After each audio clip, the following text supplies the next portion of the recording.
at all. And they said, from what I'm reading, the second shot's supposed to be worse. So we'll see. Yeah, God willing, it'll be worse. Yeah, everyone says that. I had my first shot yesterday. And it was delightful. It was absolutely easy and delightful. So kudos to UCLA for really setting things up. Which one did you have? Moderna. Yeah, so did I. I got to go back on the 10th of March to get the second one. That's when mine will be as well. Maybe we'll wave at each other. I'm in Illinois, so it'll be a big wave. We probably won't see each other. I get that. Okay, I mean, that sounds good. But it's great to see you now. Yeah, and did you have a little soreness on the arm? Nah. Okay. Although when I bumped it, it hurt. And I sometimes bump it when I shut the door. I get that. Bruce Larson said, what? Bravo to UCLA. I got my first on Sunday. Yeah. They were no waiting and lovely people. So I can handle that. We'll just wait. We got all of ours in Phoenix. We're all shot up here in Scottsdale. Merle, you're where? Scottsdale. In Scottsdale. So we've had both of our shots, so we're all, and the kids have had their shots and go from there. Yeah. Do you have bad weather in Scottsdale, or you're not involved in that? No, we're not involved in the bad weather that everybody else is getting around us. It's just bitter cold right now, which kind of comes and goes between mid-January to mid-March. Always been that way. So I remember with bitterness a trip that we took to Arizona where it was to Phoenix, Reese? It depends what you're talking about. Well, when it was freezing cold. Scottsdale. Oh, yeah. Scottsdale. It was supposedly the coldest in the last 7,500 years. well, we've gotten down to 25 degrees, in the 40 years that we've lived here. So Okay. It was really Summers are worse in Phoenix. pardon me? Summers are worse. Nah, we're used to it. And Doesn't then faze us. It gets so bad in Phoenix that there are times you can't leave. They shut down the airport because the planes can't take off because it's so hot on the tarmac that the tires will pop. We only had it once, and we were waiting for people to arrive that day. Okay, When I was working there, it happened to my colleagues often. Yeah. We're gonna get started. I'm just gonna have one mild reference. My favorite airport is not Phoenix, it is Las Vegas, so that the waiting time can be creatively filled by investing in the future. Yeah. Okay, just a reminder to everyone, we stream to Facebook and YouTube, so be mindful about sharing too much personal information. Okay, so we have to do it. That sounds very frightening. After my COVID shot, yes, I posted a picture on Facebook, and I received a bitterly critical note from my daughter, who said that now you've opened yourself up to hacking. So given that as a possibility, welcome everybody. It's so hard to believe. This is our sixth session together. It is our final session together. And I start off by thanking Don Levy and Hannah Gohl again for their incredible support. And Mariana is going to be on today and to help us through. without their support, it couldn't happen. I want to thank as well Susan Nannis, because Susan set the program up. She invited me to teach, and she took a chance that people who don't know me yet would perhaps sign up and study with me. So I am very grateful. And most of all, I want to say this at the beginning, because who knows what happens as we rush toward the close of the hour. Thank you, to each and every one of you. Thank you for joining us, trusting, and for being patient as I worked my way through this and tried to both learn and teach. I have had a wonderful experience, and the best part of it was getting to know you. So thank you for that. I also want to show and tell. I also want to remind everyone of the book that you should turn to if you really want to pick up more and solid and accurate and effective. It's called Everyday Holiness by Alan Morinis, Morinis. If you want really to delve into Moussar and to go far deeper than we were able to go, and certainly in 6 sessions, it's barely an hors d'oeuvre. Morinis is there. Morinis comes at this from the point of view of a traditional believer in Torah from Sinai. And he is going to speak, quoting Torah to prove his points. And as I said to our group earlier, Reformed Jews can clearly grow and study and learn and benefit from Moussar without adopting the Morinis mindset, but his facts and his descriptions are golden.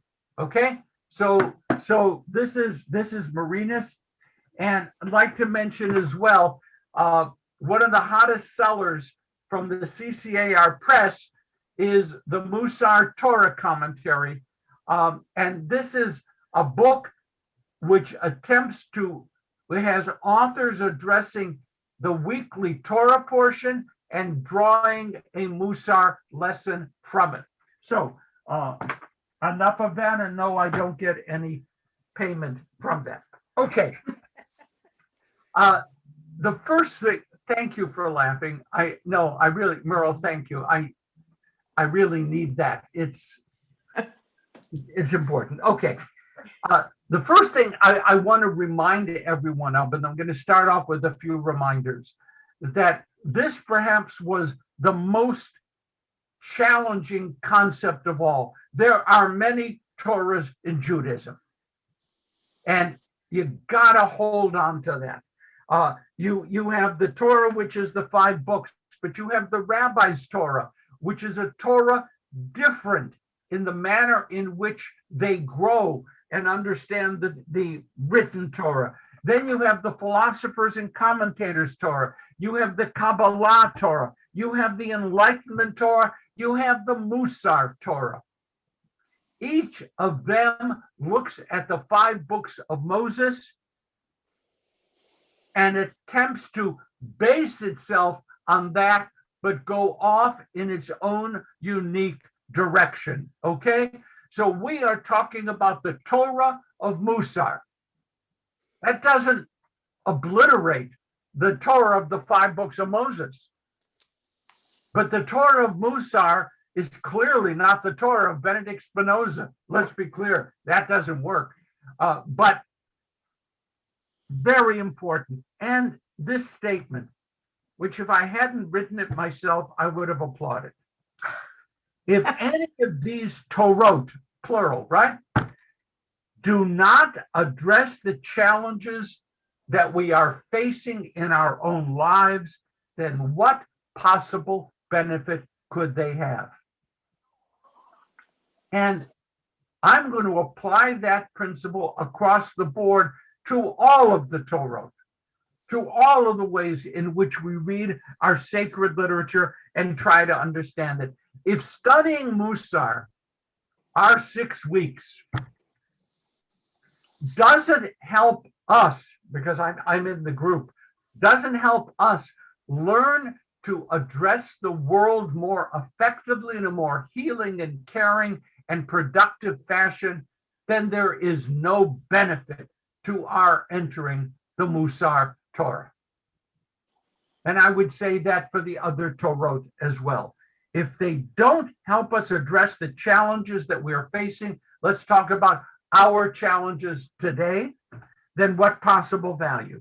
And then last background, a quote I love from Israel Salanter: if everyone knows what it means to be good, why is it so hard to be good? If everyone knows what it means to be good, why is it so hard to be good? And we've tried to talk about that. We don't all know what it means to be good. So that the initial statement is false. We don't all know what it is good. And that's why it is hard to be good. And Moussar tries to open up a pathway. Betsy Weiner. Oh, Betsy. Oh, and Deborah, thank you. I will be writing to you and asking for a letter of recommendation to Susan Annis, but that's okay. That's good. Thank you. I have to mention anava, humility, just as I did that because okay. Now, we talked about soul traits, SOUL, soul traits, and the soul traits each are referred to as a midah, and that's one of the core words when you're speaking the language of Mussar. With the soul traits, no matter what they are, we are not trying to conquer them. We're not trying to obliterate the hard ones. We have to understand that all of these soul traits make up the neshama that we are, the soul person, the being that we are. Mussar, technical, tikkun midot hanefesh. Mussar wants to help us fix, repair, improve the soul traits of our being. That's the whole game. That's what we want. We know that we have the soul traits. We know that we have to learn how to hold them in balance, to fix them. Mussar is there to help it happen. And this is always funny because one of my really close friends, for whatever reason, decided to name his dog Cheshbon. And I never really understood that. Cheshbon hanefesh is a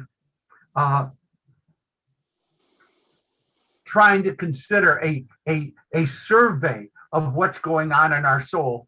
So every time we would visit them and then Cheshbon would show up, it threw me a little bit. I didn't quite know how to handle it, but of blessed memory, Cheshbon is no more. So how can I transform my life? First question, Mussar question. Tikkun midot hanefesh. How can I transform my life? But because we're Jews, we want more than that. How can we learn to transform our congregation? How can we learn to transform our community? We need this. We need it. And therefore, we have to develop a personal spiritual curriculum. Mussar is work. Mussar is work, a discipline. Remember, we talked about you wake up in the morning for 30 days and you have a desire to work on one midah for the whole 30 days. That's work. That's work. That requires focus. Next, brief overview of the midot we have covered so far. Anava, humility, the hardest thing of all, at least for me. I am not the center of it all. And sometimes I actually believe that. I am not the center of it all. Anava, humility. We have to make room. I belong to a salon. People getting together and every 6 weeks or so do some very serious reading, prep, and conversation.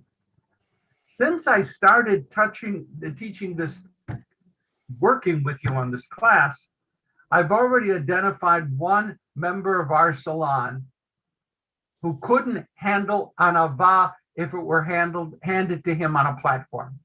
It's just like, what do you mean my words aren't more important than everyone else's words in the group?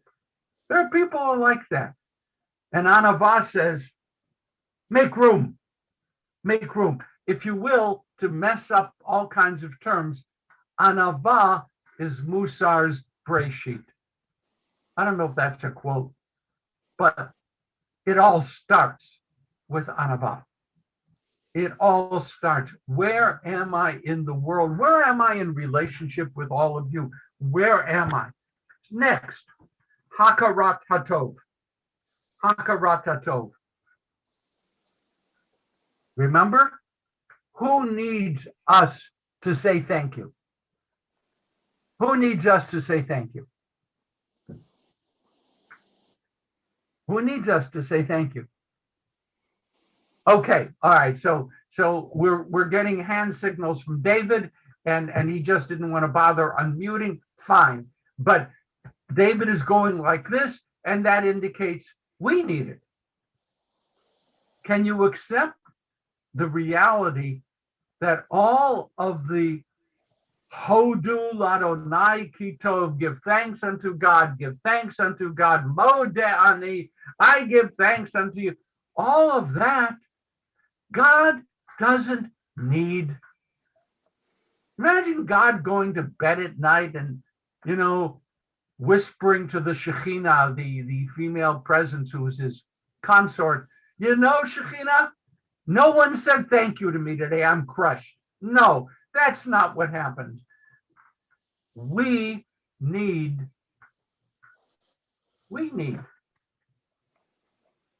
to be able to say thank you.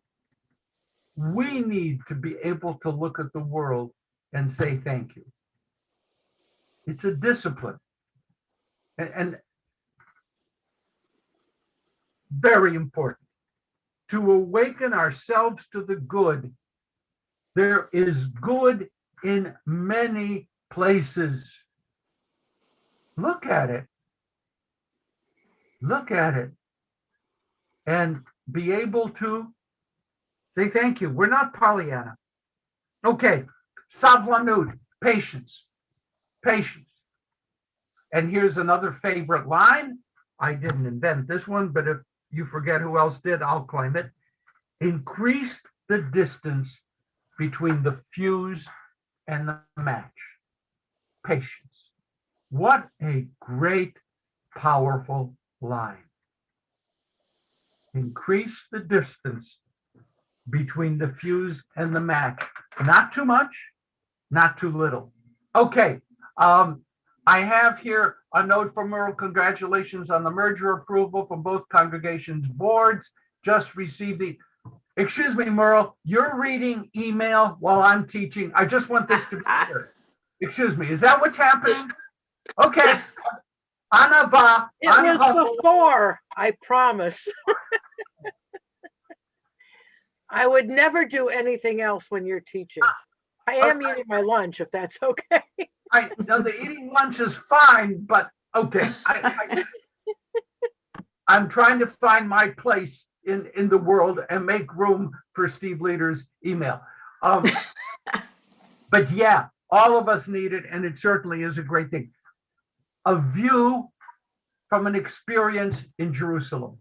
I'm on a bus, which is usually a pretty good thing because the older I got, on the Israeli buses, they have a sign right above where the driver sits. Lifnei Seva Takum. Stand up in the presence of the elderly. And oh yes. So the older I got, the more I loved, because every once in a while I would just go to a 14-year-old who wasn't interested and give moral instruction. But beyond that, the bus was going past the area known as Mea Sharim, the ultra-Orthodox and then a Haredi community. And I looked out, loads of people in the black garments appropriate to that community, but they weren't walking. They were hustling. They were moving quickly, all of them like this. And my first, because I hadn't been exposed to this aspect of Moussar yet, my first thought was, okay, it's the end of the world. They want to get home. Makes sense. I don't know. They're all running quickly, literally. Men, women, they are not strolling. You will rarely see Haredim strolling the streets of Jerusalem. That is Zerizut. Z-E-R-I-Z-U-T. Z-E-R-I-Z-U-T. Zerizut. To act with enthusiasm and with zeal, with energy, with exuberance. According to fundamental teachings as to how Haredim understand their world, they want people to move fast, utilize every second, hasten to do the things that they have to do. Now, knowing this wonderful group of people, we've worked together for so long, do we have any procrastinators in our group? Oh, Betsy, that was such a fast, it was like you didn't procrastinate in shoving your hand up. So that's a little confusing. But I saw Steve, a few others. Procrastination is a violation of the midah of Zerizut. Procrastination.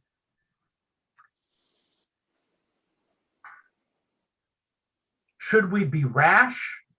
Should we be impetuous? No. But here, as in other places, Woody Allen is wrong. Showing up is not half the battle. So, for example, there's something good that needs to be done, and you want to do it, something good that needs to be done. Okay, Deborah says sometimes it pays to take it slowly. Yeah, but because all of our midot are balanced, of course that's true. Of course that's true, or strong force for efficiency. Yeah, I'm not sure that all Zerizut is efficient with everyone running in opposite directions, but maybe it is. Can you sense the difference between being generous and being enthusiastic in your generosity? Can someone help me try to explain what I see is a difference here. The difference between being generous, that is to say, doing something that fits a midah, you're doing something good. Being generous and being enthusiastic in your generosity. Could someone help me understand the difference? The difference here. Giving with joy. I'm sorry? Giving with joy. Okay? Doing whatever it is you're doing with joy. More. Being enthusiastic in your generosity. Don't begrudge. Don't give it begrudgingly. Give it because you want to and because you think they should have it. Not because, oh, I've got to do this because I have to give charity or whatever, but give with happiness and with like you're sharing, not like you're, I gotta do this. You know, like when you. I think I might have shared this story with you, but it is such a powerful story for me. When I was a high school student in the Cleveland Hebrew Schools in the College of Jewish Studies, I had a teacher, an older man. I would say elderly, but I'm older now than he was then, so I'm not using that term. And he came up to me at the end of the class Sunday afternoon and said, Davids, I need a ride downtown from the suburbs to downtown Cleveland. I failed in the midah measure. I did it. I took him begrudgingly. And that's not what this midah is about. You have a chance to do something good. During this epidemic, I don't know, maybe some of you are doing it. There are people going out and delivering food to people who are in food deserts, who have no easy access to supermarkets or Grubhub or whatever else. And there are people who go out and do it. What's the difference between someone who's doing it because there's social pressure and someone who's doing it because this is an exciting, good thing to do? That's the midah. Okay? Any of you involved in food distribution? Any of you? Check. Oh. Okay. To give in whatever way you can without having to think about it. Don't think about waking up and say, what am I going to give? Just do it. Why can't you do both? They aren't opposites. Laura, help me understand. What do you mean? Why can't you do both? Well, the question that I was responding to was when you said giving quickly versus just doing it. And I don't understand why they can't be both. Okay. Anyone want to come in with a comment on that? Okay, David? Well, one rewards the giver and the other is sort of, in a best case, neutral. Conceivably a negative, but if you give wholeheartedly and enthusiastically, you're giving to yourself as much as to the person who's receiving. By the way, I think I don't understand. I wasn't equating enthusiasm with speed. So I think I was off there.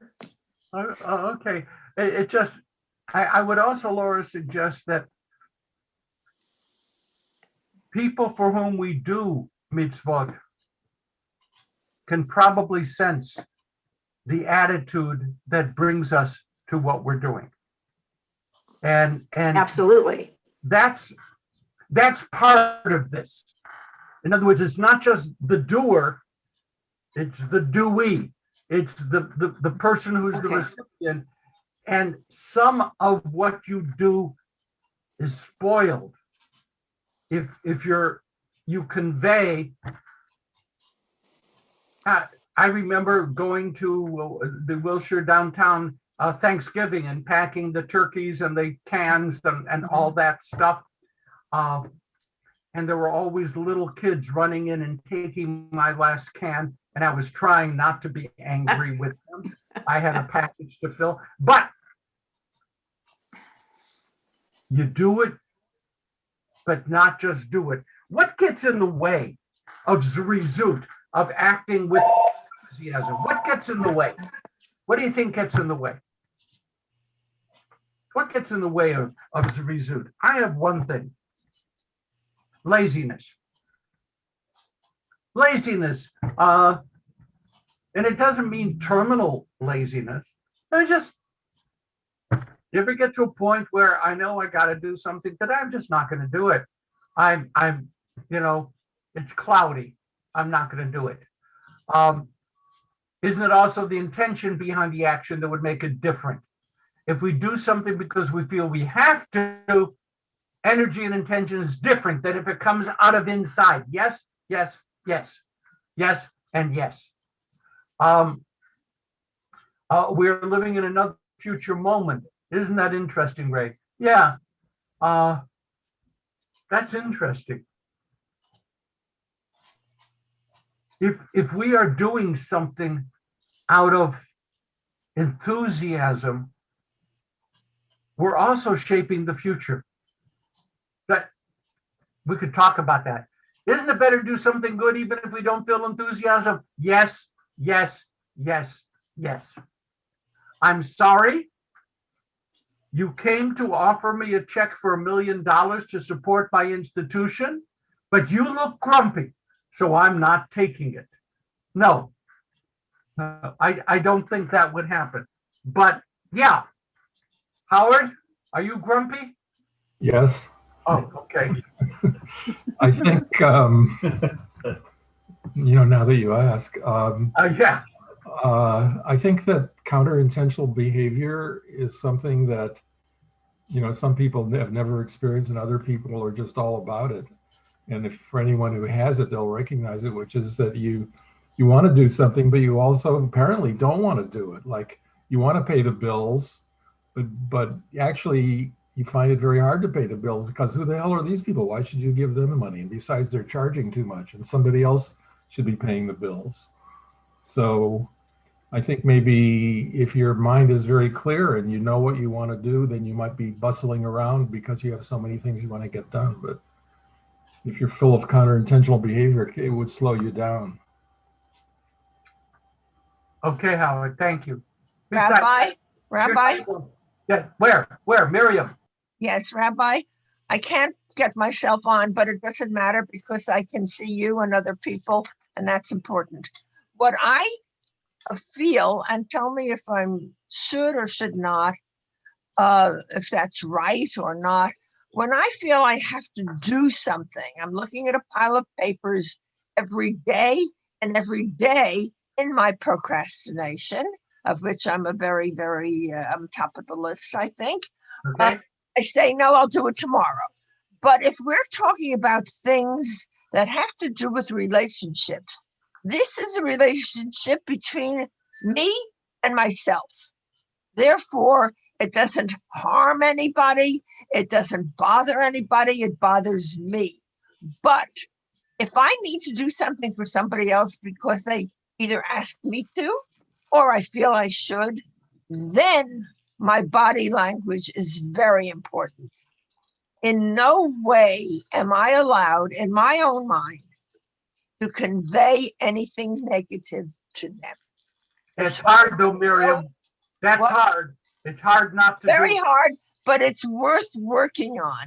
We're going to do it anyhow. So why make them feel in any way guilty about it? Because we are anyhow going to do it. Super.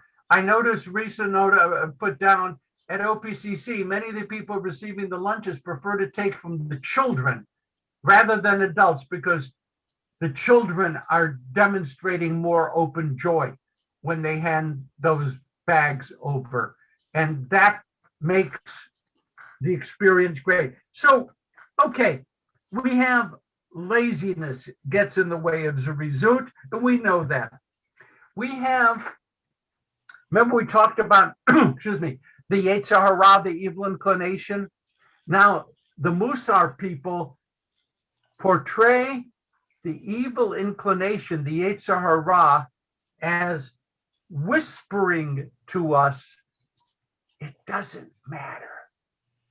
Don't worry about it. And if we're in the right place, we take what they're saying.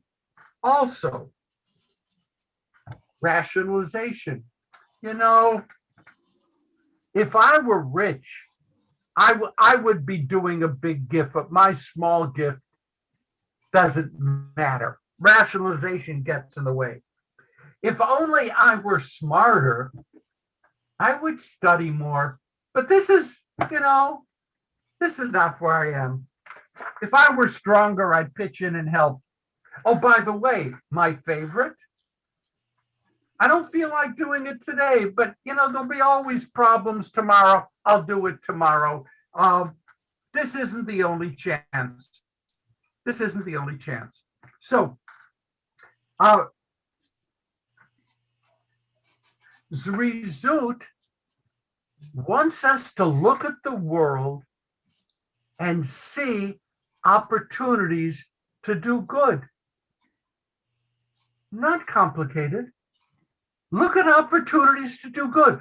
Look at the world and see that good is constantly flowing toward us.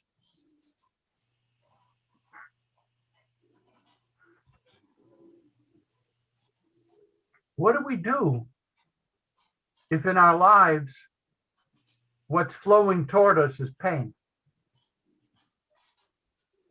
What do we do? How would you, as a Moussar teacher, help someone in this? Hey, Mara, I'm going to turn to you. I'm going to put you on the podium here. What if? Yeah, okay. I'm saying that an attitude of Zrizut, look, see if you can find opportunities for doing good and respond.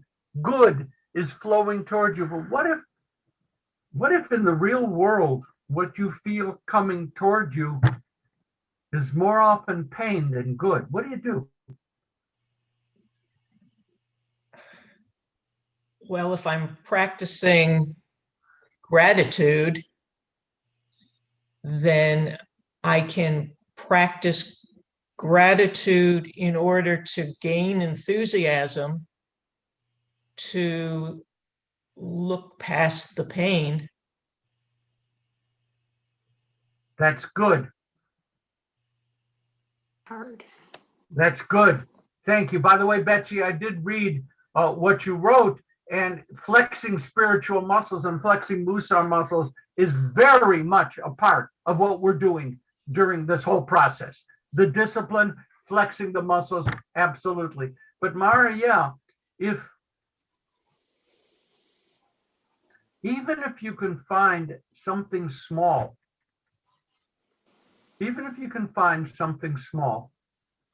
there are times that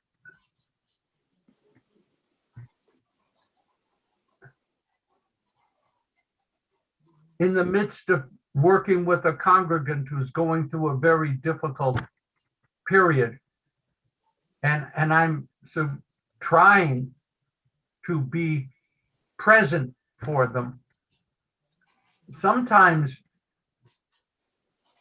I will find myself just listening to birdsong or looking at a garden or something like that, and to be reminded that there are even small things for which we can be grateful and toward which we can turn with alacrity, with speed.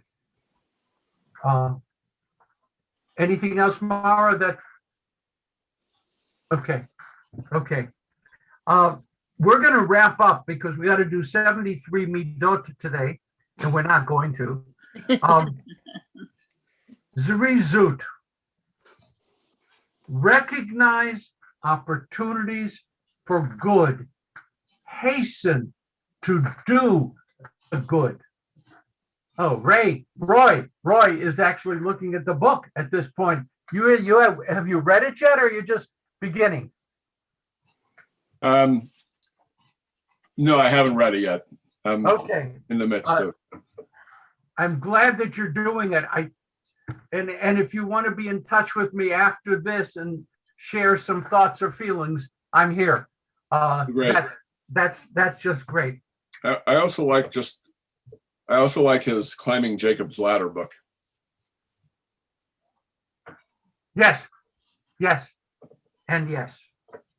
Zerizut is a response to our longing to express gratitude for the good that is life.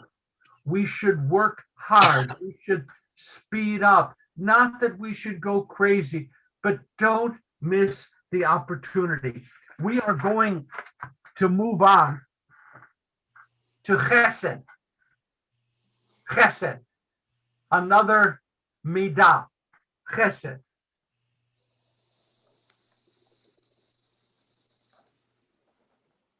I don't want to do this. I'm so tempted. Al shlosha devarim, al shlosha devarim, haolam, ome, al Torah, v'al avodah.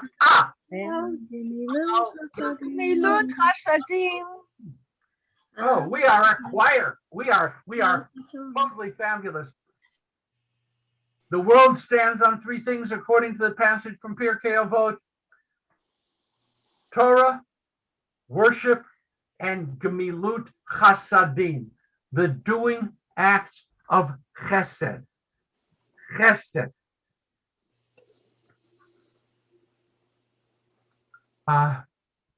In Israel, if you want to ask someone to do a favor for you, you can say, "Taseh li tova," do me a good thing, or you would say, "Taseh li chesed," do an act of loving kindness, do something. Chesed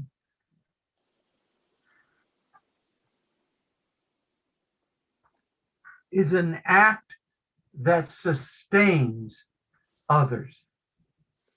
Can you hold on to that? Chesed is an act that sustains others. Does anyone know what the phrase chesed shel emet means? Chesed shel emet. Chesed means loving kindness, acts of loving kindness. Emet means truth. A chesed dealing with truth. What is chesed shel emet in Jewish moral literature? Taking care of the dead. Fascinating. Chesed shel emet is responding to someone who cannot pay you back. It's a true chesed. They have a need to be buried, to be accompanied to their final rest. And they can do nothing for you. Chesed is an act that sustains others without being a payback. When you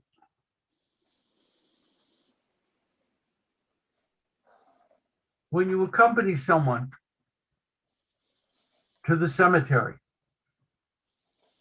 when you put dirt on the coffin in the grave, you are doing something which is strictly a one-way activity. I like Merle, who's saying if we think about the morning blessings, that should be our first sight of being grateful and encourage us to help others. Yes, the Birchot HaShachar, the morning prayers, certainly do that. Chesed shel emet cannot ever be paid back. May I offer you something which is not well known. Chesed Shel Emet is kind of well known. But Chesed Shel Emet is actually two categories.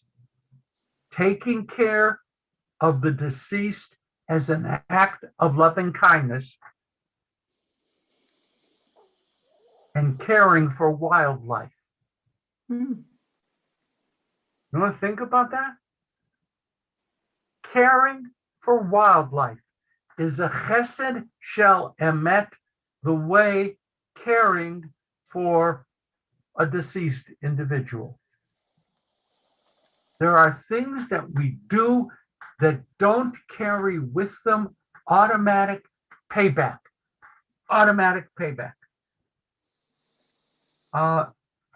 Chesed is richly important. Now, I'm going to offer a principle. And no, it is not Pilates, but it is stretching. It is stretching.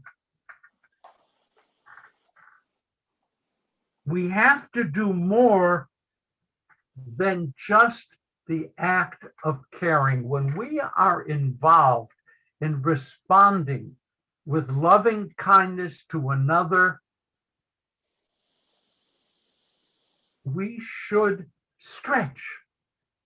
Can someone help me with an example of stretching? When something needs to be done and we go beyond what is literally required, we do more. Can you help me with an example of where this might be? Stretching. Stretching. Someone comes and has a problem. They want to sit with you. Oh, Howard, you have? I'm gonna default to Howard. Default. What comes to my mind is that I've had trouble with is dealing with someone who's we're supposed, so I'm interacting with socially, who's a little bit losing their mind, getting a little senile, and being nice to them and not criticize. Okay, so you're saying that in a way there's very little payback. It just unconditionally trying to be nice to them instead of trying to improve them or criticize them. It's one of the things that, isn't it funny that in our world, Howard, there has to be a movement helping us deal with the disabled or the otherwise abled, that it's not a default position. Right. We have to kind of like form a national organization. Right. As opposed to it coming from a Moussar driven, this is what you do. This is what stretching is all about. I was going to give the example of someone who comes with a problem. They want to sit, and you sit with them for a couple hours. Where is the stretching? Where is stretching available? Okay, Merle. When my mother's dementia turned to Alzheimer's and it just kept getting worse, and even with a full-time caregiver, because we lived here and she lived in LA, when I was there, I just, I couldn't carry on a conversation with her. Nothing was understandable, but I stretched my frustration to do the best I could. I mean, I think that was stretching, to be there and listen to whatever came out of her mouth that made no sense.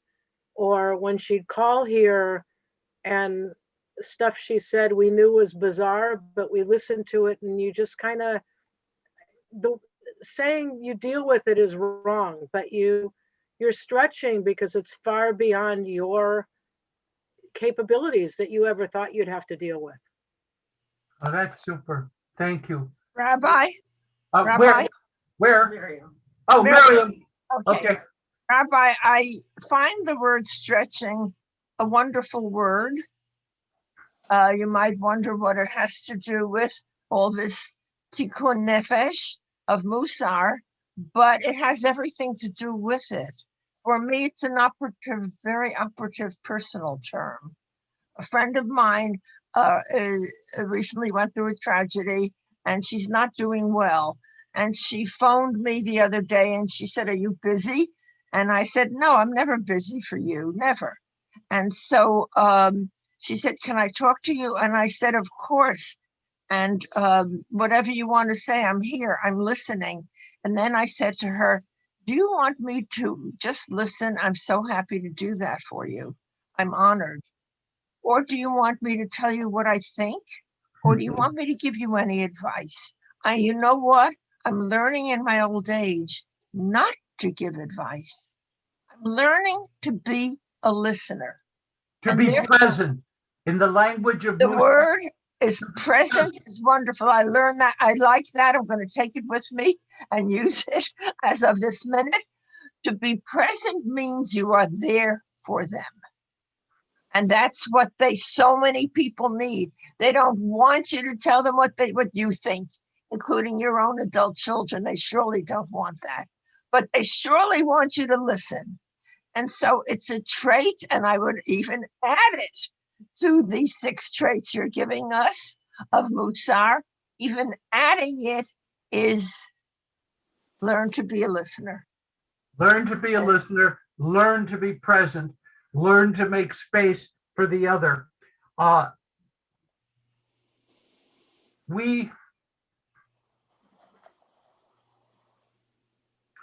In my world, I deal with the following. Rabbi, my mother, brother, father, sister, whoever it is in the hospital. Would you please go and visit? Sure, of course. When are you going to be there? I'll go at a different time. It'll be nice. No, I can't stand being in hospitals. I don't like being in hospitals. I have met lots of people who, for whatever good reasons, find visiting in the hospital a trying experience. Stretching says you ought to make even more of an effort to try somehow to get there. Merle?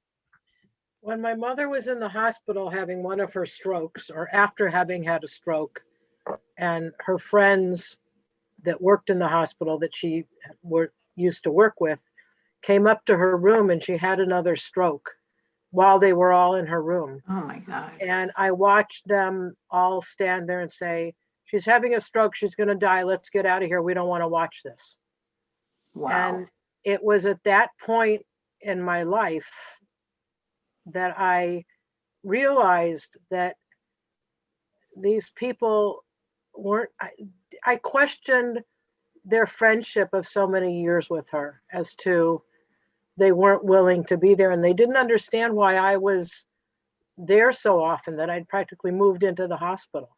They thought that I should just leave her alone and let her go.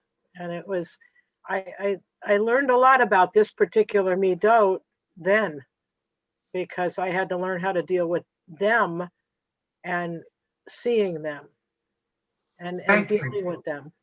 Thank you. I had similar examples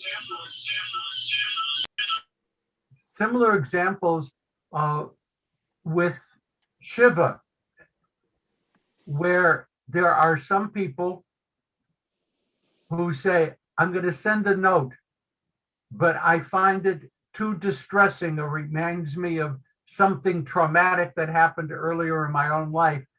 I can't go to a Shiva. This is real."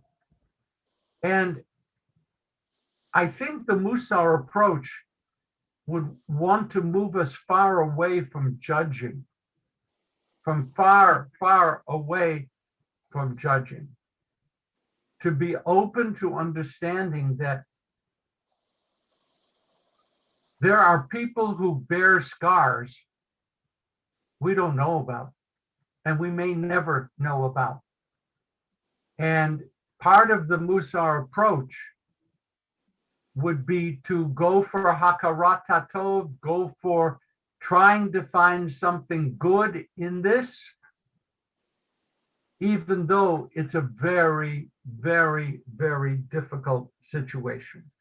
Rabbi, Please, Laura. if I'm just wondering if someone has those kinds of barriers to being in a hospital or shiva and they go anyway, is that, so that they're really overcoming something difficult for them to do and they do it?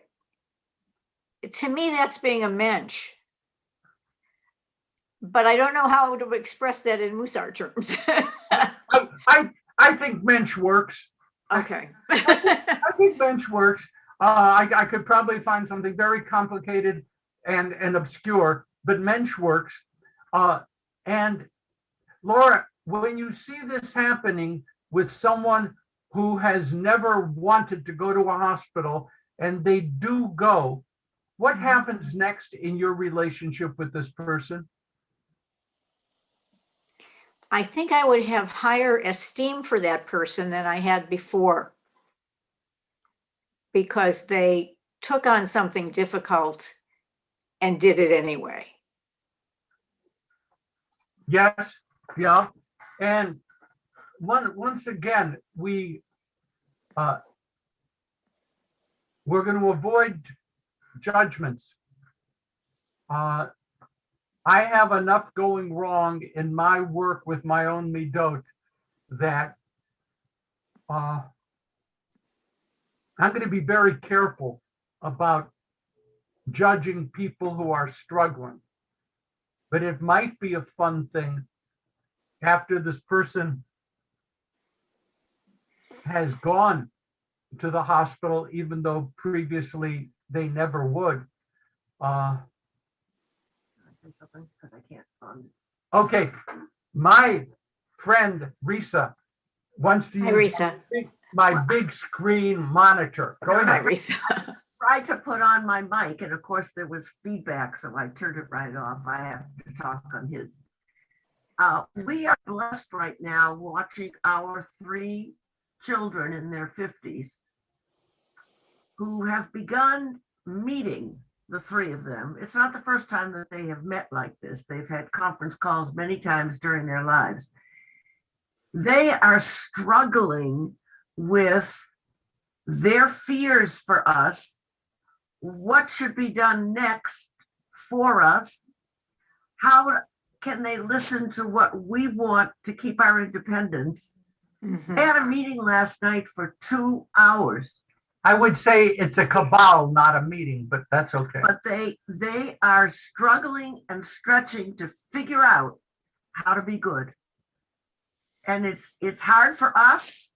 We have to be good, and it's very hard to have them talk about what they want in terms of their feeling that we are in a safe situation.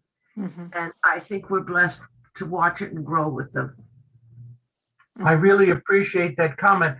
I'm not going to do this. I have a minute left. I'm not going to talk about Shvil HaZahav, the golden mean, except to mention that in the world of Moussar, the golden mean should ease the challenge of making moral decisions. The path of moderation.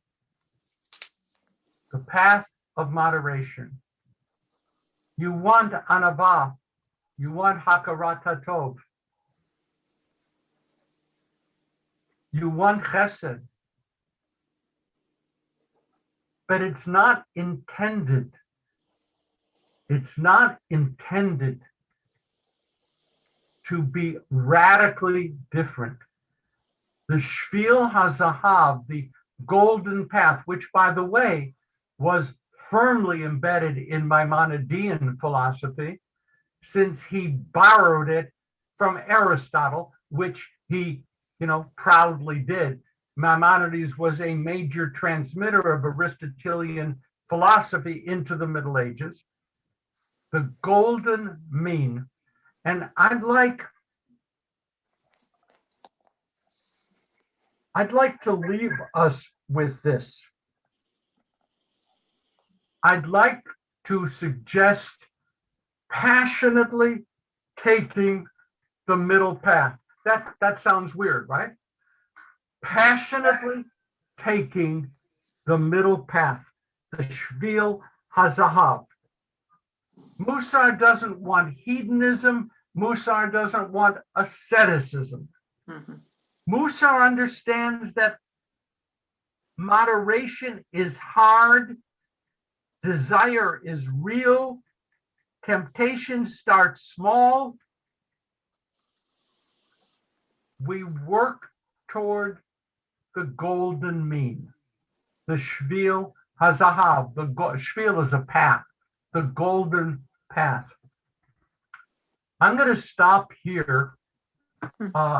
And again, the Tao, middle path. Yeah, but they didn't invent it. As a matter of fact, every major philosophic or religious tradition speaks of moderation. But moderation doesn't mean don't do it. That's the point. Moderation says be there, but don't go crazy. Thank you for 6 weeks of a moderate introduction into Moussar. I look forward to having the opportunity in the future to conduct a class with you and with the Wilshire Boulevard Temple University campus. Did I say that right? I think so. To do it right. And this class brought people from all sides and all geographic locations. And if I could just say that for me, this was the Hebrew word zechut. This was a privilege. Thank you. I love you. Stay well, be well, and I look forward to more chances to study good things with you. Thank you, Rabbi. This has so been much. great. Amazing. Really enlightening. Thank you. Toda. Toda rabba. I hope it'll Toda continue. rabba. Thanks so Good much. luck. Dave. Thank you. Thank you. Rabbi, are you still there? Rabbi, I'm here. this is Miriam. Who can we ask to please have you with us again? Well, you could address a note directly to God or Or to her assistant. or to her assistant, known as Steve Leader or Susan Nanas. But just know that I hope you had a great time learning, because I had a great time learning. And this has been a fantastic experience for me, and I know for some of you as well. Thank you, thank you, thank you. Thank you.